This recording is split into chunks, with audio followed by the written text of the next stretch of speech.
Welcome to another unit in this Excel course. This time I'm going to talk about the two functions, WORKDAYS and NETWORKDAYS.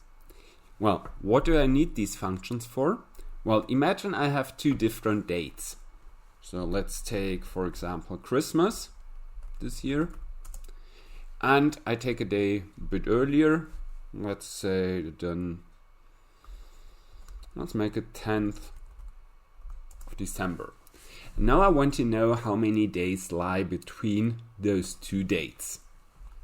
So, well, considering what I talked about in previous sessions, we could just simply go, take the later date minus the other one. We get an information, well, between those two dates, there are 15 days. Well, it obviously makes sense, it's like 25 minus 10. Okay, and this is also true, it's 15 days. But what if I'm interested not in simply days, but, well, today we have the 10th. How often do I have to go to work till Christmas? So if I'm talking about not only days, but about work days. And here we actually have, well, some possibilities to go about this. Well, the first idea was, that's where the function WORKDAYS comes into play. That's not directly what I'm aiming at, but this, well, at least gives us an idea where we are going. So if I use the function, here we see Workday, or we also have Workday International. What the difference is, I get to in a few moments. So with Workday, I can select the starting day. Then I can say, well, what's 10 days after this starting day? So here I define the length of period. So more or less if I say it's 15 days later, 15 work days later. And I could close this. Then he would give me here some strange number, which is actually a date. So I have to transform this into a date. So it says 15 work days later. It's already the 31st, so it's already Sylvester. Well, what does he do here? Well, in this context, he just skips the weekends. If I want to add additional holidays, that's where here the part holidays comes into play. So here I could add, for example, a whole range of additional holidays to consider. So if I want to tell him, for example, exclude the 24th, 25th, 26th of December, I could add them here in this part. Then you would again take them out of the calculation and I will get a later date as well. Okay, but still, as I said, this is not what I'm aiming at. And, well, the problem here as well is, am I actually excluding, I'm excluding Saturdays and Sundays.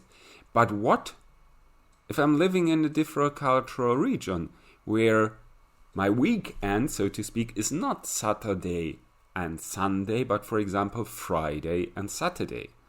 Imagine the more Islamic-oriented regions.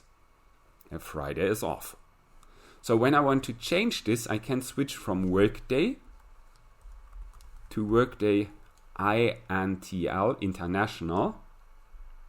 In this case, I have a start day, I have days, and in the second part, I can select the weekend.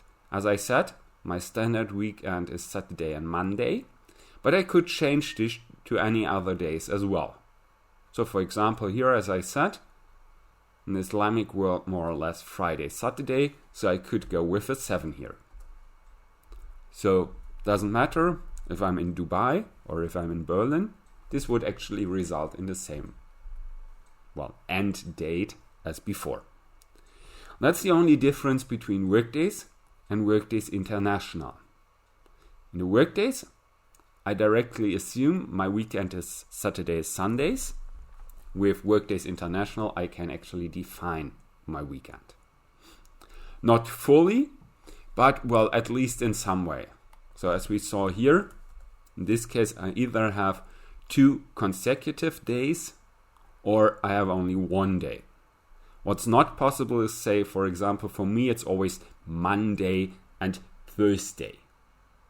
So that's not yet possible, but well, usually that's also not the case. Usually you have 2 consecutive days or you have 1 day off. And well, if I leave this blank, I will get back to the normal workday function. So much then for Workday International.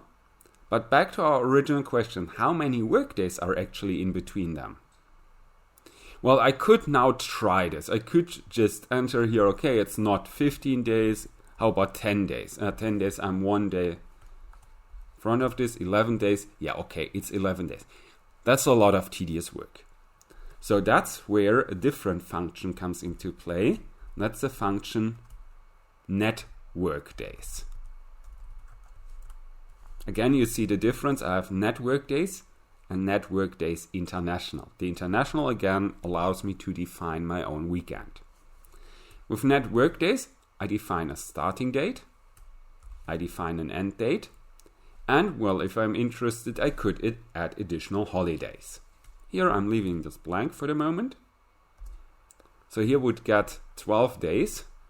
Well, here I had 11 days later. Here, he's basically considering the day itself as 1 additional day. So that's why here I'm getting 12. But the logic actually works in the same fashion. How many days do I have to consider if, let's say, I'm in the morning of 10th of December till I'm at Christmas Eve, Christmas morning. Okay, and then, well, final part, as I said before, I can go with International, which just allows me, again here, to define my weekend.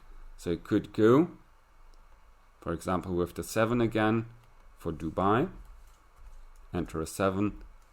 Here I see, well, the difference actually is one of the days is on a weekend in this context.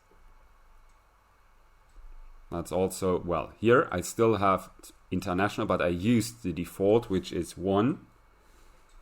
If I were to go here with 7, I would see I will get a later date. So this was actually a Friday here. So in this case, he wouldn't actually consider this date. Therefore, I have only 11 days to go. And well, that's already all there is in this unit. As I said, I wanted to talk about how can I, first off, calculate the difference between 2 days. How can I, when I have a starting date and I want to know how many days ahead, how many working days ahead I'm taking a look at, use the workday function or the Workday International function. So I'm defining a starting date. I want to know which date is actually 11 workdays later. This might be, for example, important if you get a notice like, please answer at least 10 workdays from now. Then you need to know by which date you have to answer, and then you can use this workday function with additional holidays as well. If you work in an international context, might be interesting to actually define your own way of talking about the weekend. So you might add a specific definition for the weekend in the international function. If you want to know, as with the introductory example, the difference between 2 dates, then you can use simply the function NETWORKDAYS or NETWORKDAYS International. Here you define the first, the starting and the end date, and again the corresponding weekday definition, and it tells you how many days lie between those two, how many workdays lie between them. And well, as I said, that's all there is to this unit, so I hope you enjoyed it, and if you want to see more on the topic of Excel, feel free to visit the rest of this course or have a look at the corresponding playlist.